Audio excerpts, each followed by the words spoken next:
Bienvenidos, bienvenidas a encontrarnos, a mirarnos, a hablarnos de narración oral, de cuentería, de cuentacuentos y de algunas de las aplicaciones que algunos cuenteros, cuenteras y otros oficiantes están desarrollando a lo largo de sus trayectorias profesionales y de oficios.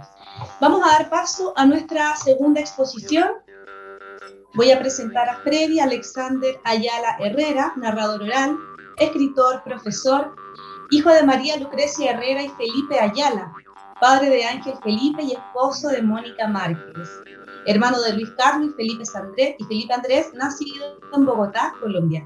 Él es profesor de lingüística en la Facultad de Educación de la Universidad La Gran Colombia y profesor de escritura y humanidades en la Facultad de Artes ASAP de la Universidad Distrital Francisco José de Caldas. Tiene un largo recorrido en la narración oral, ha sido ganador de becas de creación del Ministerio de Cultura colombiano, ha sido ganador de concursos de cuento humorístico en el marco de un festival en La Habana, Cuba, y autor de numerosos monólogos que ha puesto en escena desde la narración oral. Ha participado en festivales internacionales en Paraguay, Costa Rica, México, España, Perú, Bolivia, Emiratos Árabes Unidos y Cuba. Tiene publicaciones recientes, escritores que cuentan, Antología, Universidad Central 2018. Y lo sentimos, los lunes no hay función, Senderos Editores 2015. Crónicas de San Cristóbal, Alcaldía de la localidad del mismo nombre en el 2016. La ponencia de Freddy se titula De la literatura a la narración oral, comentarios sobre el proceso creativo de Ciudad Kafka. Freddy, estamos contigo. Muchas gracias por tu presentación. Un saludo para todos y para todas. Les agradezco enormemente la oportunidad que me dan de compartir con ustedes mi experiencia. Bueno, primero presentarles que Ciudad Kafka es una obra de narración oral que yo realicé en el año 2019 en apoyo a una beca que otorgó el Ministerio Nacional de Colombia, una beca de creación en narración oral que se llama Del cuento a la escena, y son 5 estímulos que se otorgan a 5 narradores del país. Esta obra, Ciudad Kafka, es basada en algunos textos del escritor praguense, como El artista del hambre, El proceso, El buitre, La biografía, entre otros pequeños textos. Entonces, lo primero es por qué Franz Kafka, ¿no? Porque entonces aquí, con el respeto de ustedes, voy a contar una experiencia personal. Yo conocí a Franz Kafka en el año de 1999 gracias a mi profesora de español, quien me dio a leer La Metamorfosis. Pues este libro me impactó y sucedió lo que ha hablado estos psicólogos sobre el proceso de inmersión. Me metí demasiado en la obra. Para aquella época también vi esta obra de audiovisual de Pink Floyd, de Wall de Pink Floyd, y establecí como unos puentes comunicativos entre los dos, y los dos me afectaron. O sea, me metí muchísimo en la obra, hasta el punto que precisamente como era un adolescente de 17 años, quise comportarme y quise parecerme a Gregorio Samsa. Entonces recuerdo muy bien que una vez estaba pues en el baño de mi casa, y como sucedió tal en la película de Wall de Pink Floyd, tomé una afeitadora y me quité media ceja, después me quité la otra media, me quité todas las cejas y pues me vi completamente transformado frente al espejo. Claro, me sentí como Gregorio Samsa, me sentí como un bicho extraño. La cuestión fue cuando salí del baño y me encontré frente a mi papá, que claro, el hombre tradicional, conservador, cuando me ve ahí, lo primero que se le sale es una frase como, ay, yo no quiero en mi casa homosexuales, dijo así como lo pronunciaba él. Recuerdo que mis hermanitos estaban ahí que comenzaron a gritarle, él no es homosexual, lo que pasa es que está como loco. La cuestión ahí fue que eso se me presentó como una epifanía, porque fue el mismo rechazo que sintió Gregorio Samsa por su padre, yo lo sentí en ese momento por mi padre, pero hubo una diferencia, que a Gregorio Samsa el papá le lanzó una manzana, mi padre me lanzó un palo, con la diferencia de que mi papá sí por fortuna no tuvo puntería. Pero bueno, no fue culpa de mi papá, sino de enfrentarse precisamente a un adolescente que fue atropellado por un texto de literatura y por un texto audiovisual. Entonces para mí eso fue inspirador, fue como una especie de epifanía, Franz Kafka, y gracias a él comencé a escribir cuentos desde el año de 1999, pero nunca me había atrevido a contar a Kafka porque me parecía supremamente complejo. ¿Cómo contar a Kafka si las acciones no son tan contundentes como si lo son otros escritores como por ejemplo Oscar Wilde? Que hay acciones que uno las puede contar fácilmente, pero cómo contar escenas que son tan lentas, escenas como las del proceso, cómo contar escenas como por ejemplo las del artista del hambre, que son escenas como tan quietas. Esa era como mi preocupación. Entonces acudí a una ciencia, a una metodología que me gusta mucho y que he venido trabajando desde hace mucho tiempo, que es la semiótica.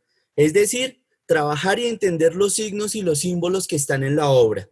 Porque esos signos y esos símbolos que están en la obra son representaciones de ideas, son representaciones de objetos, son representaciones de realidades que no solo están en el contexto histórico en el que Kafka escribió la obra, sino también en mi contexto. Entonces yo dije, voy a acercarme a estas obras porque yo no quería solo contar la metamorfosis, sino que tenía el proyecto amplio. Todos me decían, no, solo cuente algo. No, yo quiero contarlo todo, pero no me interesa la acción, me interesa contar el símbolo. Eso es lo que quiero contar. Voy a darles un ejemplo de todos los cuentos que conté, que ustedes los pueden encontrar en la ponencia. Aquí voy a darles un ejemplo con el cuento del buitre. De pronto muchos la conocen. Este es un cuento que cuenta la historia de un hombre que está sentado en una plaza y un buitre llega a asestarle picotazos en los pies. El hombre trata de espantarlo, pero el buitre le da tan duro en los pies que termina pues dañándoselos al pobre. 5 minutos después aparece un hombre que le quiere salvar, pero el hombre pues resulta siendo negligente, dice que tiene que ir a hacer una vuelta, que en 20 minutos regresa y le espanta el buitre. Pues mientras se va, el buitre es entendido, escucha todo y lo que hace es elevarse y definitivamente terminar de asesinar al pobre hombre. Los dos mueren, tanto el buitre como el hombre. Entonces yo dije, bueno, ¿qué es lo importante de este cuento? Lo importante es que no son actantes, ¿sí? No son personajes como tal que realizan una acción, aunque sí la realicen, sino que son símbolos. ¿Qué es la víctima? Asocié la víctima como cualquier víctima que precisamente es maltratado en cualquier contexto sin razón alguna. El tipo estaba en la plaza y sin razón alguna llegó a darle a los pies y listo. El buitre es esa representación simbólica de eso que ataca, de ese aparato, de esa institución que sin saber uno también termina ahí y uno no sabe la razón. Pues pareciera que es algo ahí que está revoloteando y uno desconoce. Es la representación de lo malo. El Salvador es como la representación de ese estado, de eso que te pretende salvar, pero realmente no lo hace. Y me parece importante los pies. Los pies se asocian con una reminiscencia porque yo asocié o asociamos este cuento con el mito de Prometeo encadenado. ¿Cuál es la diferencia en el mito de Prometeo? Que a Prometeo le desgarran el hígado, en este caso al buitre, al hombre del buitre le desgarran los pies. En el mito de Prometeo, las águilas son enviadas por los dioses. En este caso, el buitre no es enviado por nadie. No sabemos quién lo envió. Y eso sucede en los cuentos de Kafka. Eso pasa. Uno no sabe quién los manda. Gregorio Samsa amaneció convertido y uno no sabe por qué. En el caso de Joseph K., el tipo amanece, lo capturan 3 tipos y el man no sabe por qué, no sabe qué es lo que le está pasando. Y eso pasa. Hay una estructura invisible, un aparato que doblega y subyuga al individuo. Y ese es más o menos como el ejemplo que tomé a partir de este cuento. Lo mismo con la metamorfosis, lo mismo con el proceso que es una novela larga. Entonces ahí estamos en Prometeo encadenado. La diferencia es que en Prometeo los dioses envían unas águilas. En este caso no sabemos quién envía el buitre. El buitre aparece como de la nada y eso es una generalidad en la obra de Kafka. Siempre hay un sujeto que es atacado por un sistema invisible que lo subyuga y que lo doblega y que no sabemos cuál es la razón. Las conclusiones, la primera es que Ciudad Kafka es una interpretación de la obra de Franz Kafka. O sea, juego a un proceso de interpretación, no estoy contando de manera literal, no estoy haciendo una versión, sino que es mi propia interpretación. A veces pasa que nos enojamos con el cineasta que elabora una película sobre un libro, pero esa película precisamente no es literal, no obedece a la obra, sino es una interpretación que el cineasta hace de ese libro. Eso hice con los cuentos de Kafka. Segundo, los símbolos de la obra pueden leerse a la luz del contexto nacional. Podemos leer la obra de Kafka a la luz de lo que sucede en nuestro país, con la muerte de líderes sociales, con la corrupción y con todas estas cosas que no solo suceden en Colombia, sino que también se pueden representar en varios países de Latinoamérica. Por eso fue tan bien recibida, tan bien aceptada, porque pareciera que Kafka nos estuviera hablando en este momento y en este tiempo sobre el problema de la enajenación y el problema de la alienación. Y por último, una conclusión que para mí, pues de pronto es obvia, pero para mí fue muy importante, y es que un proceso creativo en la narración oral implica una investigación bibliográfica que aborde procesos de interpretación. De pronto antes lo que yo hacía era aprenderme el cuento y contarlo de una vez, sino que ahora lo que hago es que cojo ese cuento, lo tomo, lo interpreto, lo entiendo, lo someto a una investigación, a un estudio, y ahí sí paso al siguiente proceso, que es el de contar la historia. Por último, compartirle estas foticos. Este es el afiche oficial de la obra, hecho por el artista plástico Richard Barón, y las foticos con el público. Y muchísimas gracias a todos y a todas por permitirme participar. Gracias, Sandra. Muchas gracias, Freddy. Aplaudimos ya sea con nuestras manitos al aire o bien con nuestros iconos para poder aplaudir desde la aplicación Zoom. Gracias por compartirnos esta experiencia tan enriquecedora desde lo artístico y el proceso creativo, Freddy. Vamos a hacerle preguntas a Freddy. Estás ahí, sí, te veo. Freddy, esta pregunta te la hace César. En lo narrativo oral, ¿cómo traspasar imágenes simbólicas que no necesariamente están identificadas en el imaginario colectivo de quienes van a escuchar? Bueno, es una pregunta bastante interesante. Tratamos de que cada uno de los elementos simbólicos que se construyen en la historia tengan de alguna manera alguna representatividad, tengan algún efecto dentro del contexto en el que se va a contar. Símbolos, por ejemplo, que nos propone la obra de Kafka, como la manzana, que si uno lo ve, la manzana atraviesa casi que toda la obra y son imperceptibles. En un momento del proceso, el protagonista se levanta y justo al lado de él hay una manzana que antes de levantarse decide o no decide darle un disco. Es la manzana que precisamente le cae en el caparazón a Gregorio. Y esa manzana, si lo vemos como desde la perspectiva también religiosa en la que está Kafka, tiene que ver precisamente con el pecado, con ese pecado que lleva consigo todos los personajes de Kafka. Entonces, siempre tratamos de pensar de que esos símbolos sean comunicables, porque algo importante en la narración precisamente es la comunicación. Posiblemente algunos no se van a entender de manera directa, pero en lo posible es lograr e intentar de nosotros como artistas establecer un diálogo con las personas. Por eso los símbolos desde ese sentido hay que pensarlos como un diálogo y como una forma de acercamiento a los otros. La segunda pregunta, Freddy, viene de Cuentocalipsis. ¿Existe algún referente teórico particular que hayas tomado para tu perspectiva de análisis semiótico?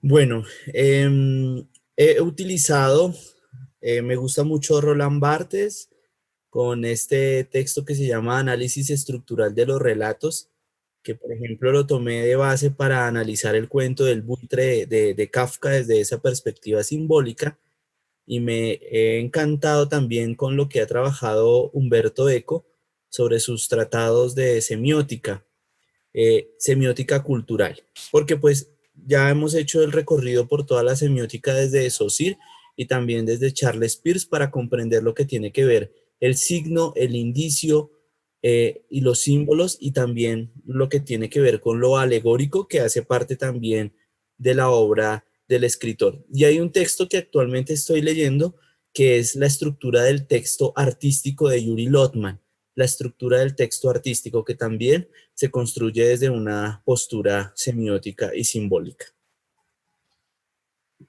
Gracias, Freddy. Hay una segunda pregunta en esta pregunta de Cuentocalipsis, y es si pudieses dar más detalles de tu perspectiva analítica. desde mi perspectiva analítica no entiendo esa muy bien. ¿Le podemos pedir a Cuento Calipsis si andan por ahí? Cuento Calipsis, ¿están?